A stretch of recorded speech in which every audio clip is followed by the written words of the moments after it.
van a, digamos, prepararse para, en el caso del Estado alemán, incorporar lo que ellos denominaban como territorio vital,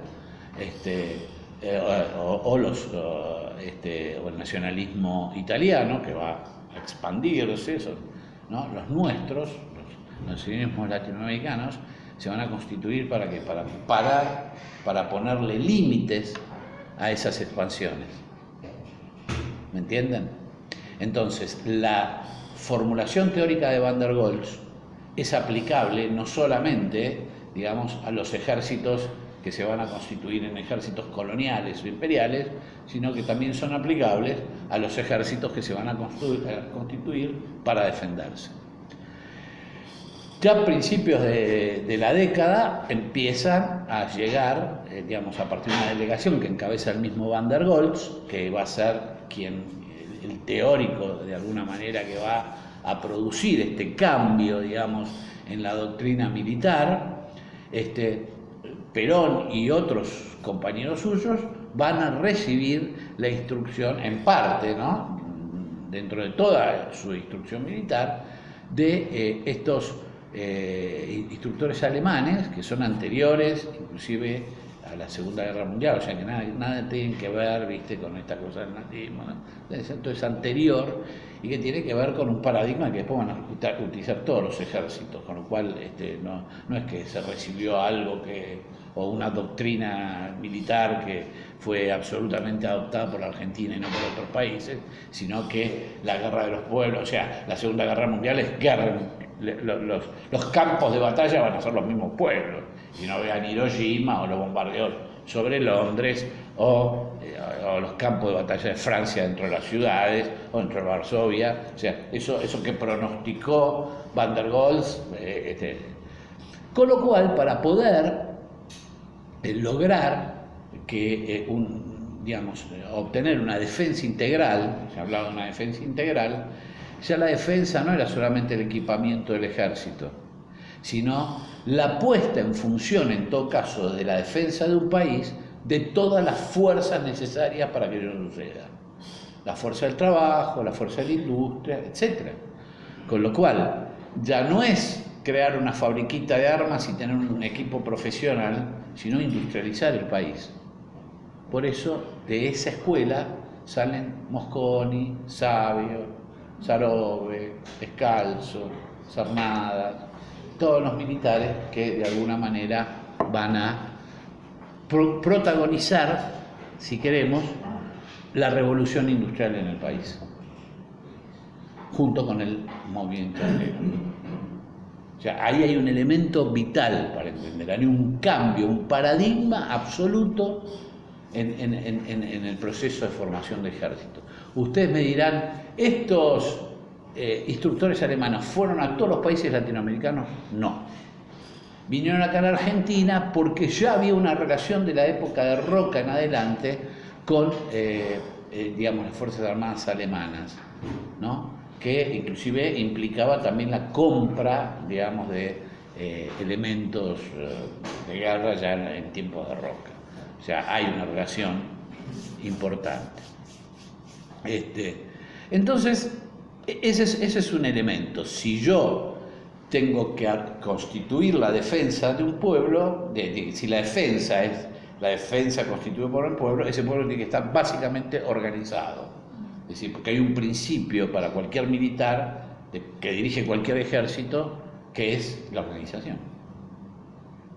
Entonces, eso hay que entenderlo, porque si no, no entendemos. Si no, viene la profesora de la escuela secundaria y nos dice: la revolución industrial es una creación de la burguesía inglesa, que bla, bla, bla, bla, bla. Sí, en Inglaterra sí hay una burguesía, evidentemente, que acumula capital, que acumula poder, que intenta sacarse de encima las monarquías y que de alguna manera contribuye, digamos, a lo que se llama la primera revolución y la segunda revolución industrial. Es cierto que la primera y segunda revolución industrial en Europa son burgueses, pero en América Latina, en la Argentina, la primera y segunda, la revolución industrial, está protagonizada por dos sectores que nada tienen que ver con la burguesía. ¿Se entiende esto? De ahí venimos nosotros. Bueno, tenemos entonces esta cuestión. Yo les di algunos nombres, pero me parece importante que la tengamos, ¿no? Esta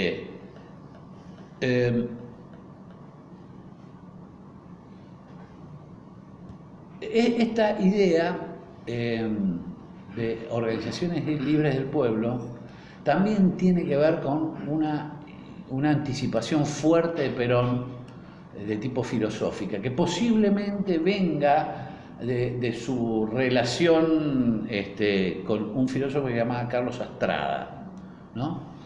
Que tiene que ver que aparte de él observar, digamos,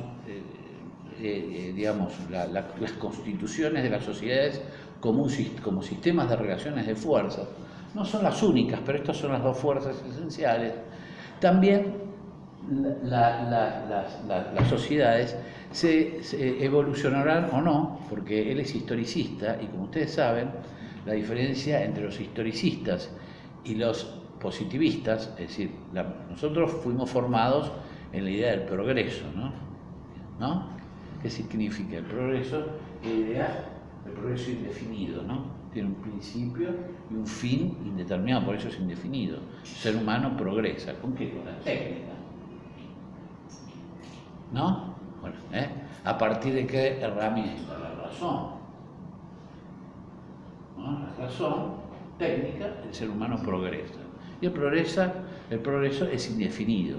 ¿Quiénes conducen el progreso? Las vanguardias.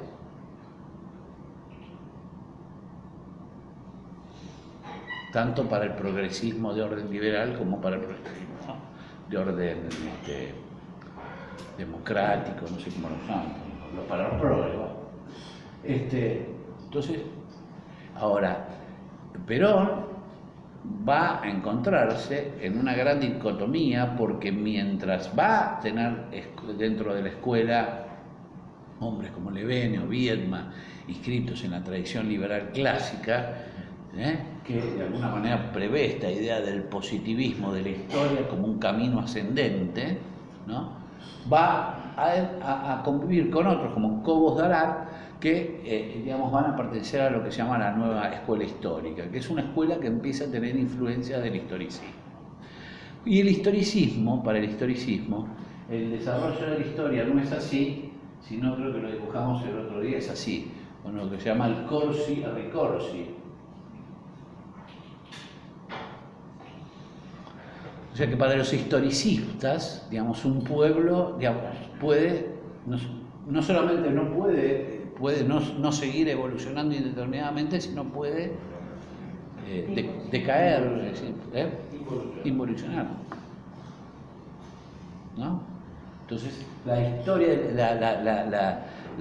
el concepto de la influencia historicista, que después Perón va a recibir a partir de los forjistas, ¿no? Y del revisionismo histórico, que en realidad es historicismo revisionista, va a empezar a ver que, inclusive puede contemplar en una sociedad la vuelta para la barbarización. Vico decía, un gran imperio puede terminar en una situación de barbarie, ¿no? Decía Vico. Un gran imperio como los islamitas durante 7 siglos, uno de los imperios más extensos de la vida, termina en la barbarización. Está bien, inducida muchas veces, pero termina en una situación de barbarización. O sea que el progreso no es indefinido. Esto es muy importante, porque hay que manejarlo, digamos. Entonces, en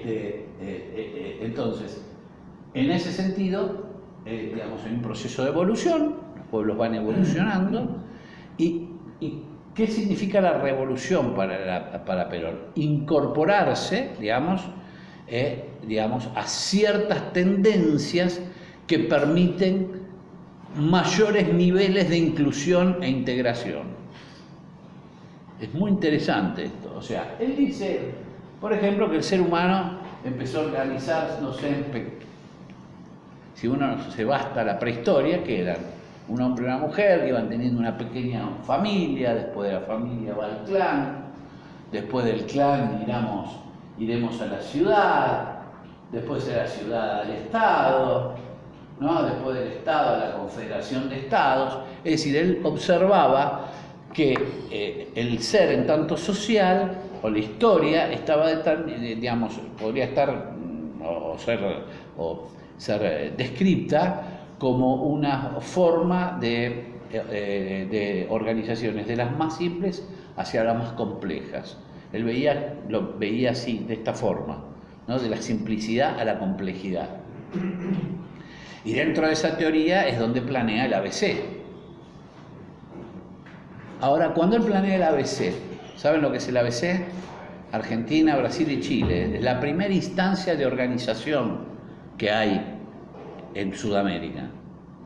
¿Qué significa eso? Que él, avanzando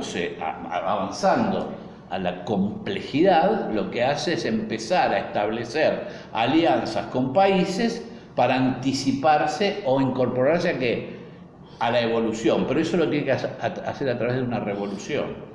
Por eso el peronismo es una revolución, entre otras cosas, porque empieza a incorporar a la Argentina, por un lado, a los derechos sociales que empiezan a ser tímidamente reconocidos por las constituciones sociales de México y de Alemania, pero que de ninguna manera llegan al nivel de reconocimiento que llegan el peronismo.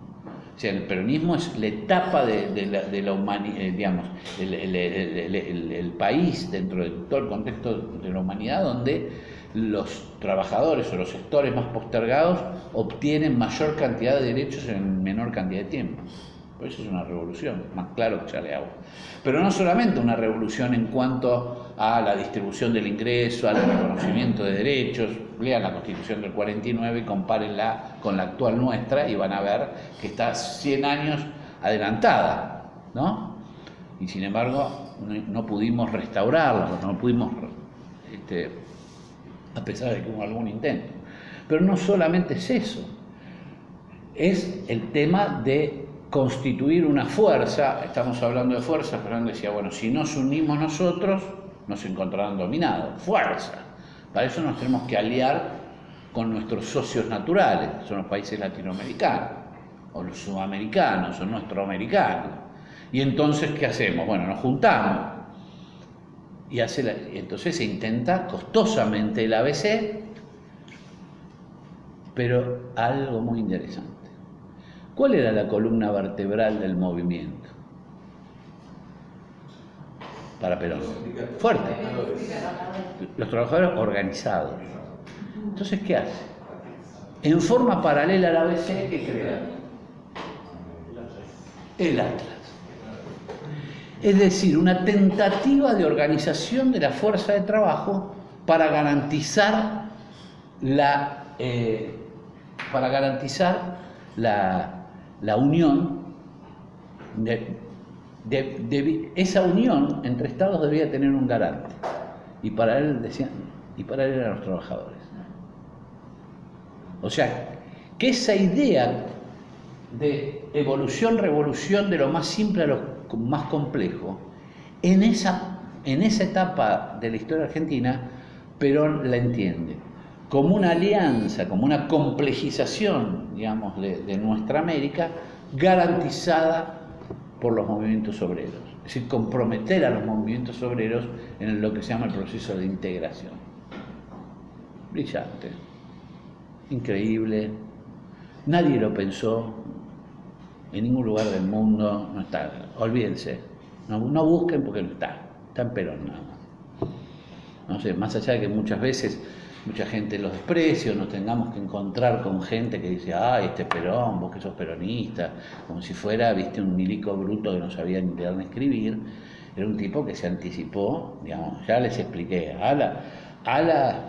lo que hoy se conoce como la teoría de la complejidad, que sostiene, por ejemplo, Niklas Luhmann, pero sobre todo Edgar Morin y otros tantos que escriben lo mismo en otras palabras que el viejo escribía hace 50 años, pero además no solamente se quedaban en bla bla bla bla bla, la intentó. Bueno, el Atlas fue destruido y el ABC también, pero bueno, es una tentativa, es un ejemplo.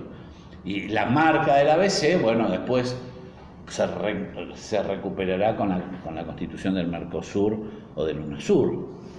Con lo cual, fíjense que las cosas que parecen precluidas después aparecen, porque corsi ricorsi. La historia no es lineal, sino corsi ricorsi. Y así nosotros podemos entender también lo que pasa, ¿no? Decíamos, bueno, hace 10 años, estos últimos 10 años ganamos un montón de derechos, ahora estamos perdiendo.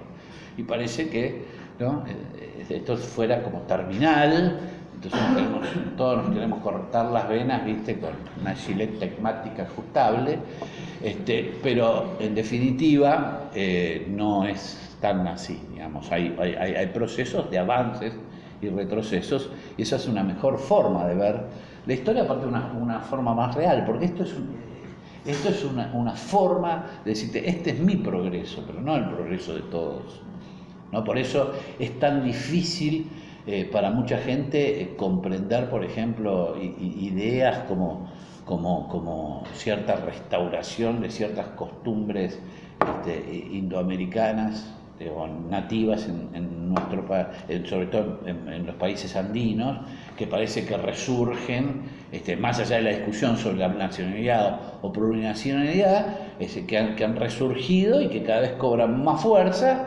y entonces hay que entender que ahí hubo una preexistencia y que hubo un reconocimiento de los estados sobre derechos que ellos a través de la lucha se mantuvieron a través de años. Entonces, mientras eso no atente contra la unidad de cada uno de nosotros, que fue muy costosa como sociedad, la unidad no de cada uno, la unidad de los países, bueno, al contrario, es muy bueno porque incorpora a nuestra identidad un elemento que estaba aplastado, aplacado, etcétera, etcétera.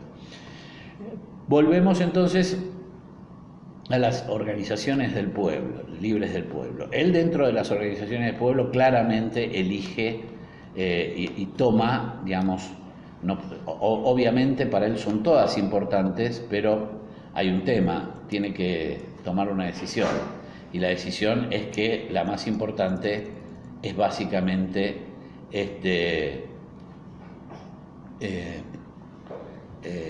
sean las organizaciones del trabajo. Ahora, él dice, él tiene una concepción también, dual del ser humano. Para él hay un cuerpo y hay un alma. Es decir, él la tiene, esa concepción. Uno puede estar de acuerdo, puede estar de acuerdo, pero él cree en eso. Entonces dice, bueno, el cuerpo yo lo organizo, o lo reorganizo, lo curo, lo restauro a partir de potenciar las organizaciones libres del pueblo. Pero, dice, a esa potenciación que yo voy a hacer, le tengo que dar un sentido. El alma para él no es estrictamente una entidad metafísica que está volatilizada ahí, o que si somos malos está el infierno, o si creemos en la mitología griega nos vamos con Hades hacia el inframundo, ¿no? El alma tiene que ver con el sentido del destino, ¿no?, con el sentido para el cual uno está. Entonces, él aparece la cuestión de la doctrina. Es decir, yo esto que estoy haciendo, que es lo que pienso, tengo que expresarlo. Y hay que expresarlo, y además, a quienes va dirigido esto, tienen que conocerlo, y sobre todo amarlo si es que están de acuerdo. Porque decía amarlo, digamos, te lo tienen que incorporar tan fuerte, pues estás peleando contra aquellos que impulsan el hedonismo, la meritocracia, todo lo que van a subir los trabajadores del Estado, ¿no? Yo me preguntaba el otro día, una pregunta simple, ¿no? Para un CEO, que venga su jefe, ministro, y diga, tenés que echar 30 tipos, porque por una cuestión de la administración, ¿no?, desde su ética, no tiene problema, va y los echa, digamos. Y además, hacia la noche va a una fiesta. Y además se encuentra con el jefe y le dice, lo logré, lo hice. Esto lo siente como una contribución, digamos, al mejoramiento de la eficacia y de la eficiencia. Fíjense las diferencias filosóficas que tenemos. Para un peronista, si tenés que echar 30 tipos, y bueno, si lo tenés que hacer igual, a pesar de todo, bueno, uno o renunciás, o, digamos, te contratás un buen psiquiatra, porque de acá, digamos, o un sacerdote, o te metes con el gurú Maharaji, no sé, lo que se te ocurra, porque tenés que resolver un problema ético infernal. O sea, yo no sé, estaría, viste, imaginarme 30 con hijos que no tienen para comer, no sé qué hago. Pero para ellos, están formados en otra ética. Por eso es tan difícil ahora estar. Porque antes era Menem, que tenían supuestamente la misma ética que nosotros. Entonces sabíamos por dónde meternos, perforarnos y podíamos resistir un poco más, aunque fue bastante jodido. Pero esto ya es más difícil. Es más difícil, por eso tenemos que ser mucho más inteligentes, ¿no? Mucho más creativos. Entonces, mi gran ambición, decía Perón, lo que mis adversarios califican de locura, fue darle el alma a nuestro pueblo. Un alma que no tenía, a fin de que frente a las contingencias de la lucha dura y despiadada que los tiempos nos están imponiendo, parecería que lo escribió ahora, nuestro pueblo pudiese enfrentarla con la decisión de los grandes pueblos a quienes la humanidad reconoce tarde o temprano como agentes creadores de la historia. Es una linda reflexión, yo la saqué porque me parece que puede servir, ¿no? Es darle el alma. ¿Cómo la construye el alma y el alma de las organizaciones? ¿Y por qué, digamos, termina dictando en 1957 un decreto que después le voy a leer algunos textos para que diga este mentiroso, no tiró un decreto? ¿Saben por qué? Porque no lo van a encontrar en internet completo el decreto. Entonces, lo van a encontrar. No sé quién lo buscó el otro día, no lo van a encontrar. Pero le voy a leer algunas cosas para que ustedes lo puedan ver. No se encuentra, habría que hablar con los compañeros de Canuto, habría que buscar con los compañeros ¿cómo se llama el registro? Del boletín oficial, y que si no lo quieren publicar estos tipos, lo choreámoslo. ¿Viste? Sí, así se hizo con la gratuidad universitaria. Durante años se pensó que la gratuidad universitaria la habían conquistado los radicales con la reforma universitaria. La gratuidad universitaria es el peronismo. Bueno, vamos a tener que ir ahí a hacer un comando, afanarnos el decreto y, perdón, yo no lo dije, se está grabando, pero esa parte la voy a... Bueno, Bautón.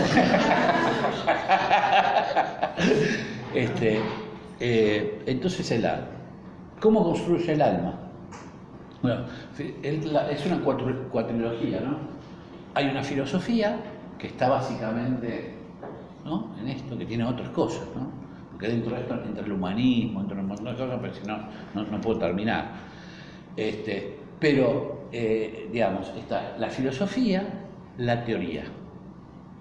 ¿Qué es la teoría? La filosofía es tu cosmovisión, la cosmovisión que él tiene, ¿no? Él tiene una cosmovisión. Él es un filósofo, te guste o no. Es un tipo que produce una filosofía especial.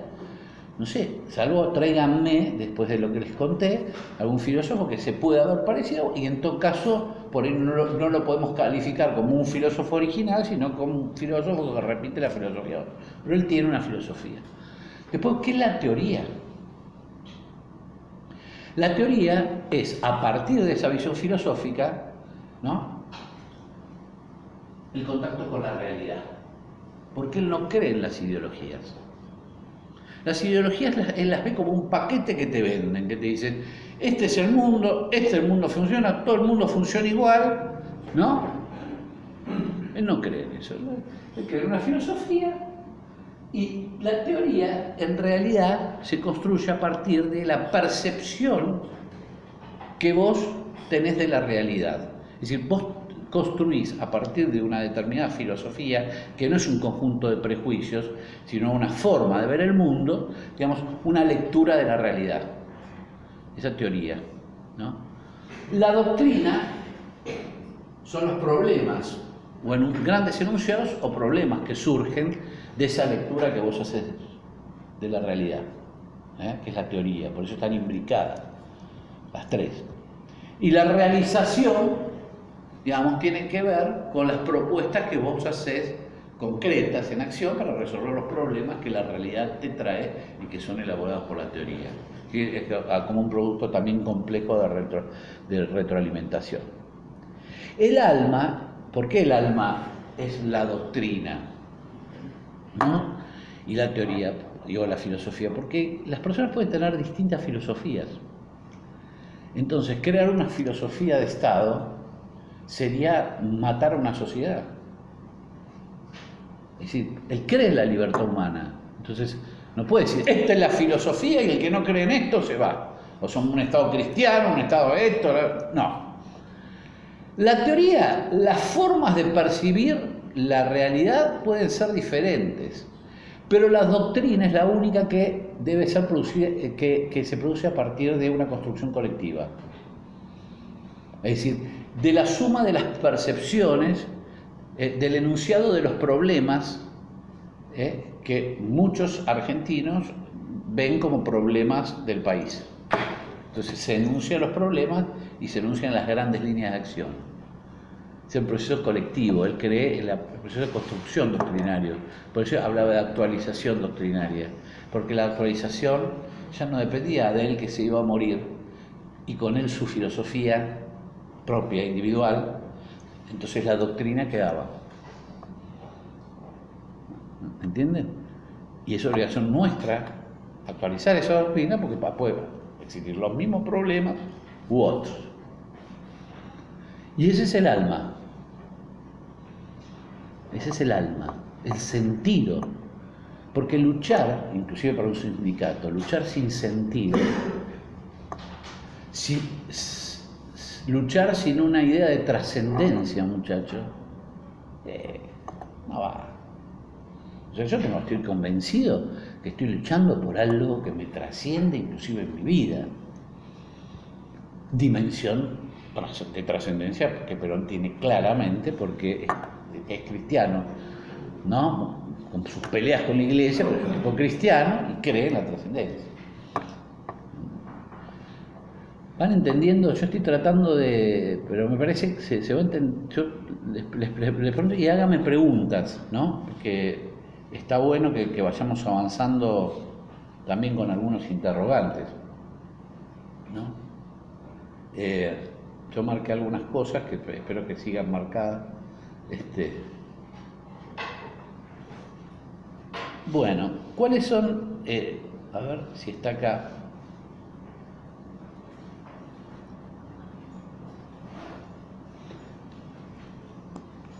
Él, digamos, concibe a la comunidad organizada, ¿no?, como una comunidad de organizaciones y como una comunidad de familias, ¿no? Él cree, digamos, en aquella época, que la familia sigue siendo el primer proceso de socialización de las personas humanas, ¿no? De los sujetos, ¿no? De las personas humanas. Y cree además, digamos, que digamos, a partir de esas organizaciones se forma una organización mayor, que es la nación. Así que la nación está formada por un conjunto de organizaciones entre las que se encuentra la familia, ¿no?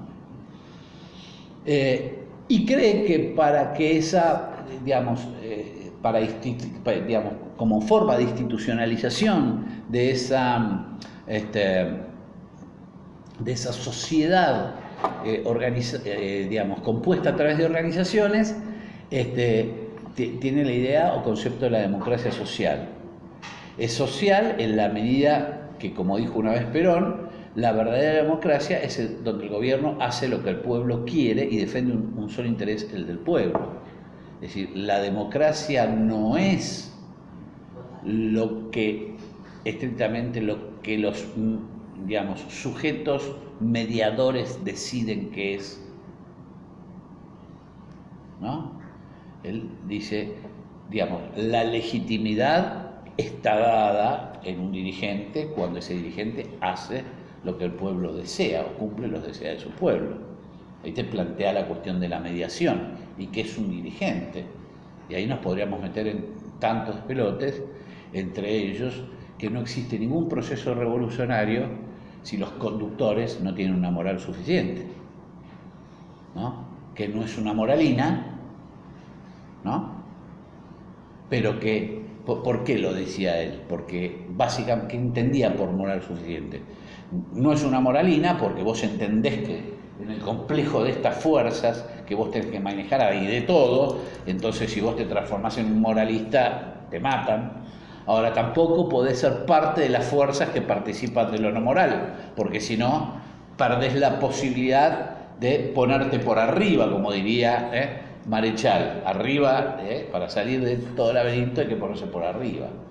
Y el tema de la moral suficiente, de la moral, no de la ética, es muy importante, ¿no? Eso es muy importante, porque a veces la ausencia de determinadas cuestiones morales hacen, que a veces son hasta te diría necesarias, crean una vulnerabilidad, ¿no? A ver, está el ejemplo de Gandhi. Gandhi se hace pobre para poder, digamos, no estar sujeto, digamos, a los ataques, ¿no? Porque si Gandhi se hubiera hecho millonario, posiblemente todavía la India estaría en manos de los ingleses. Es decir, a veces, y aparte porque es una cultura muy especial, que tiene que ver con la pobreza, bueno, ustedes lo saben, con los estamentos sociales, etc., las castas.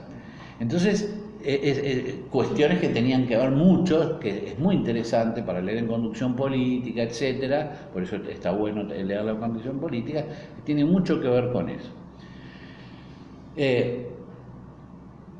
Es social la democracia porque la sociedad es su marco, su objeto y el instrumento de su realización, y porque el pueblo organizado en comunidad es actor de las decisiones y artífice de su propio destino, ¿no? Y es social en cuanto procura el equilibrio del derecho del individuo con la comunidad. Fíjense que uno parecería que a partir de esto, acá hay varias cosas. Primero, tuvo que usar la palabra democracia social, aunque yo creo que en el fondo es una democracia comunitaria, ¿no? Más que social, porque la palabra social está ya muy fuertemente asociada a la idea de sociedades, a la idea de, digamos, el derecho liberal burgués, ¿no? Entonces me parece mucho más, digamos, ya que tenemos que actualizar doctrina, digamos, recuperar la palabra comunidad, común unión, que es lo que inclusive nos está proponiendo Francisco, ¿no? O común unidad, ¿no? Me parece que está bueno. Lo que pasa es que ahí tenía que usar, fíjense, no podía, es comunitaria en cuanto procura el equilibrio del individuo, del derecho del individuo con el de la comunidad, o sea, que sería como una especie de redundancia. Posiblemente tuvo que ahí haber hecho un juego de palabras como para poder establecer o jugar.